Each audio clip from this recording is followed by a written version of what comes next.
کہتے ہیں کہ ایک رابی نے اپنی بیوی کو طلاق دے دی۔ کچھ لوگ اس کے پاس پوچھنے اور سبب معلوم کرنے آئے کہ اس نے طلاق کیوں دی۔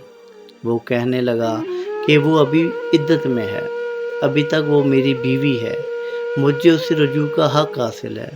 میں اگر اس کے عیب تمہارے سامنے بیان کر دوں تو رجوع کیسے کروں گا؟ لوگوں نے انتظار کیا اور عدت ختم ہو گئی اور اس شخص نے رجوع نہیں کیا۔ لوگ دوبارہ اس کے پاس آئے تو اس نے کہا، اگر میں نے اس کے بارے میں کچھ بتایا تو یہ اس کی شخصیت مسخ کرنے کے مترادف ہوگا اور کوئی بھی اس سے شادی نہیں کرے گا۔ لوگوں نے انتظار کیا حتیٰ کہ اس عورت کی دوسری شادی ہو گئی۔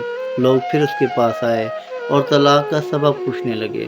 اس رابی نے کہا، اب چونکہ وہ کسی اور کی عزت ہے اور مروت کا تقاضا یہ ہے کہ میں پرائی اور اجنبی عورت کے بارے میں اپنی زبان بند رکھوں۔